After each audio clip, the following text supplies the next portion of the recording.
Hi, everyone. Welcome to Your Disabled Joy. My name is Nico. I use he, him pronouns. I'm a white man with slicked back blonde hair, large blue and brown spectacles, and a short sleeve button up pink floral t-shirt. I'm seated against two bookcases and a purple wall, and like about 25% of the US population, I'm disabled. Non-disabled people might see our lives as tragic, pitiful, or sad, but I don't know, guys. I've been disabled a pretty long time now, and I think there's also room for disabled joy. However, the disability community has as many opinions as it has members, which is why I've asked my friend Alex here with me today to talk about disabled joy. Hi, Alex. Thank you for joining us. Hi, Nico. Thank you so much for having me today. Of course. Can you share a joyful memory with me? It could have to do with your disability, or it could be totally separate. Either is valid. Yes. So when I think about a joyful memory, I think about childhoods growing up in rural, middle of nowhere Tennessee, specifically going to Girl Scout camp every summer. I went to overnight sleepaway Girl Scout camp every summer from age 6 through high school, all 11, 12 years in a row. And one of the reasons those memories are so joyful for me is because one, I think in life we're given so few opportunities to have a dedicated place to connect to nature and connect to the natural world. And we are a part of it, and it is a part of us. But second of all, it was a designated place in my life and in my childhood that I was able to go and just be around community of people, in this case, young girls, tweens, teens, who were in a similar phase of life to me, and have the opportunity just to explore and learn and grow, learn about ourselves, connect with one another, and just a joyful time for play and exploration in the sun and in the woods. And those are some of my most cherished joyful memories. Much, Alex. That actually really resonates with me, not only because my own experiences as a disabled person have really reinforced this concept of community as a beneficial thing, but also because I was a Boy Scout as a kid. Not as long as you stuck with Girl Scouts. I think I kind of came to my senses around halfway through my whittling badge. We got to Uh-huh. whittle like bars of soap rather than wood, and I remember thinking like, why am I doing this? So from that moment on, I think my days in the Scouts were numbered, but I really love hearing that you had a great experience. Thank you. Yeah. How has being disabled intersected or at least interacted with how you pursue joy and how you find happiness for yourself? Yeah, so I developed mast cell activation syndrome in my 20s. And before then, had lived life mostly abled, mostly in an abled body, and in an able body mindset. And so I think how has being disabled and becoming disabled impacted my joy has been that the biggest way is that I have had the opportunity to really see the very best parts of myself. And what I mean by that is, when looking through the lens of ableism, I think we are very focused on what we think we should be doing, who we think we should be, what others expect us to be. And when faced with a chronic illness, when faced with disability, when faced with very tangible, hard limits of what our bodies are able to do and what our bodies are not able to do, we have to get really honest with ourselves, right? We have to get really honest with ourselves, and we we have to connect with ourselves in such a way that we can communicate those limits and those boundaries and those needs to the people around us. And I think that that can be a challenge for all of us, especially in um, in our capitalist culture, but in particular, it has um, I think it's given me the opportunity to really connect with myself and those parts of myself, and to learn to use my voice and to speak up in ways that I could not before I had I had my disability. Um, and and and that is joyful. Anytime that you can speak who you are and speak what you need, you give yourself permission to do that over and over again. And by doing so, you give the others around you permission to do the same for them. And so, regardless of whatever challenges and barriers I have faced with my chronic illness and with my disability, that is something that the joy of that experience has um, overpowered all of that for me. You, Alex. Yeah, I know that probably one of the hallmarks of being human is our relationship with our own bodies, which inevitably changes over time. I can't imagine how getting a diagnosis or being a new member of the disability community must impact how you relate to your body. I was born disabled, so I've never known different. Thank you for this variety and for this experience. I'm really valuing this conversation. What one thing do you want the rest of the world, the general public, shall we say, to know about disabled life and disabled quality of life? Yeah. So I what what I want people to know is that um, when I think when I have conversations with others, friends, family, people who love me and are well-meaning, I'm communicating my limits, my boundaries, my needs, what supports I need to attend an event or engage in a certain activity. I think that it's really easy to get caught up for people to see a life of lack of, oh, Alex, she can't eat this list of foods. Alex, can't, be in the heat for more than X amount of minutes, to see these things that I cannot do. And I can understand that perspective, um, you having had a more able body earlier in my life. I can understand that fear that someone might have.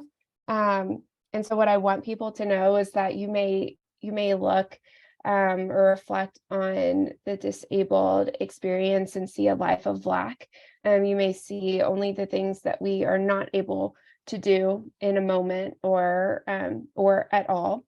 And what I want you to know is that I I don't live a life of lack. I live a life reclaimed, that there are certain things that no, I'm not able to do, but for every no that I speak in life, that I say, no, I am not going to do that, or no, I am unable to do that, that gives us the space and the room and the emotion to say yes to literally anything else that might be available to us. And so when we view things from a lens of lack or limitation or impossibility, um, and without honoring what we are actually able to do in a moment, I think that we limit ourselves even further. And I would encourage able-bodied folks to just reflect in their lives and think, okay, well, if I think I could never live without XYZ cheese, that was a food I used to say, oh, I could never live without cheese. I used to eat cheese every single day. That is not a food I eat anymore. And you know what? When I first needed to cut out cheese, I felt like there was, I don't know, weeping and gnashing of teeth of like just being so like upset that I couldn't have this thing that I had always loved. And once I was able to, I don't know, see that or reach a point where I felt like, okay, well, I'm so focused on what I can't do. I'm missing I'm missing being able to enjoy this moment that I'm in because I'm so focused on what I don't have. Something really shifted for me and being able to experience the joy that was already here for me. And I also just want to say that I think that um, it's important to honor our grief and our loss, that for anyone who has lost something, or whether they've had the chance to experience something or never had the chance to experience something, the loss is real and the grief is real, and it's so important to honor that for ourselves and to honor that for the people in our lives. If someone is telling you that I'm really having a hard time not being able to eat my cultural foods that I always grew up on in our family and in our heritage, and they're having a really hard time with that around the holidays, it is not appropriate to say, oh well, look at all of these other things that you can eat. That's not appropriate. It is dishonoring of our grief, and I think that there is, I don't think it's a balance. I think they just coexist of being able to honor and hold our grief and our sorrow alongside of our joy. I think they are intertwined. We hold them in the same hands. And so what I want able-bodied folks to know is that you may see a life of lack, and there are limits and there are boundaries and there are things I'm not physically able to do. There are things that those of us in the disabled community are just not able to do. And that can come with hardship and grief and so many emotions, but it absolutely does not negate the joy that I experience elsewhere in my life, and it doesn't negate the joy that is available to them otherwise too. And learning to honor that for others and hold space for others, for them to have those complex emotions alongside of each other. I think that our culture and our communities will be stronger and better off, and we will be able to serve and support one another the more we are able to practice doing that. Yeah. Alex, thank you so much. I loved a lot of that answer. And what really sticks out for me is what you said about shifting a mindset of a life of lack into a life reclaimed. I think that is a really useful mindset for all of us, but perhaps especially for the chronic illness community. I see you there, new friend, definitely. Yeah. And I also just want to be very clear in saying that I think that is a meaningful mindset to adopt and to hold and to honor. And we all know that changing your mindset can be such a hallmark of ableism and the harm that is put against the disabled community. And so I want to call out that we can support ourselves with those mindset shifts, but without real community care for ourselves and for one another, having the ability to have a certain mindset doesn't matter as much as having other supports and system in place. Thank you so much. Alex, I've enjoyed our time together, and my last planned question is one that I ask all of my guests, regardless of project. Is there a recent win that you're celebrating that you'd like to name so that we can celebrate along with you? Or if not, is there anything cool you're doing? Any neat projects? If you're interested in connecting, where can people find you online?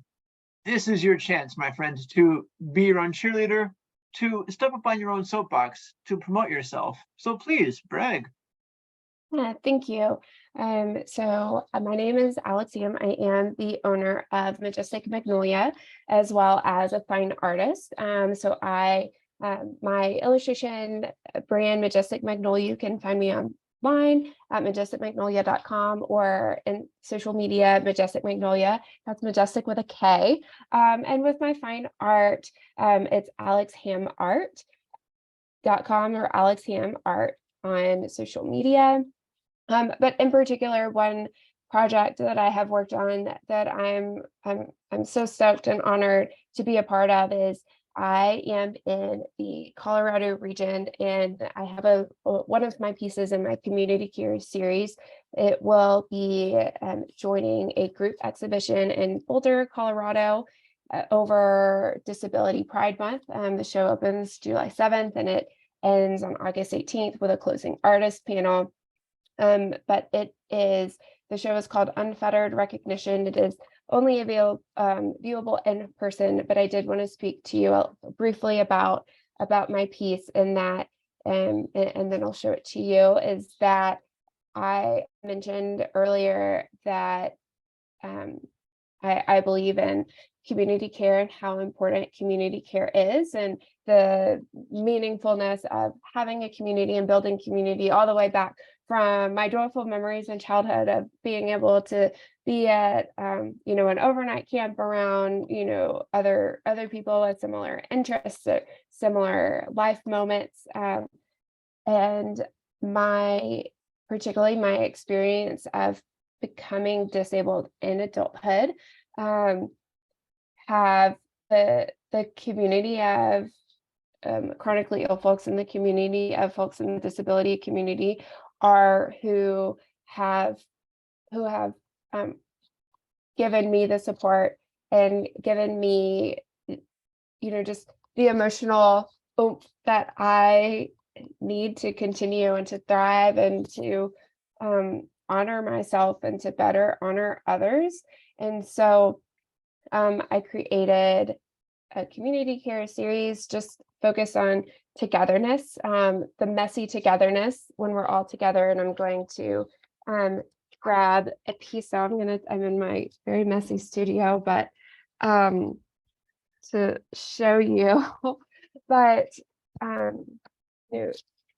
that we are, we're better when we're together. It's a very, intentionally, kind of like oblong, messy piece, because that's what happens when we gather as a group of people. That's what happens when we are just individuals. Life is messy and we are perfectly imperfect. And when we're together, some of those things really come out. But when we are together, that is how we survive. It's how we have the opportunity to thrive. We can't live a life as full and as rich on our own, and we shouldn't have to. And I want anyone to know out there that if you feel like you are doing everything on your own, or you are you feel like you have to do things on your own, that's not true.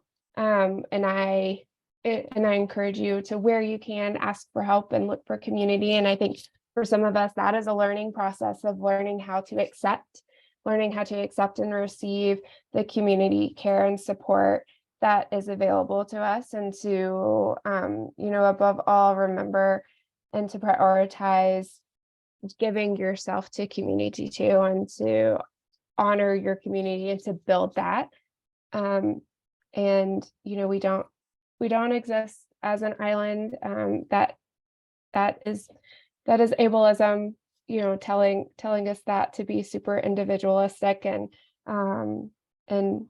so I'm honored to be a part of this upcoming show with this community care piece. The show features work from a diverse set of artists, representing a diverse set of the experiences of living with a disability and having pride within our disabled identities and what that means for us. And I'm honored to have a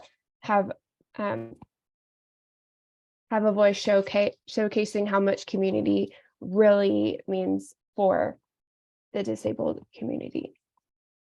Alex, thank you so much. I've enjoyed our conversation, and I can tell you put real thought into these questions, so I learned a bunch today. Fantastic. Thank you again. Thank you so much for having me, Nico. I'm honored to join you today. Of course. Audience, tune in next time, and remember, I'm rooting for you.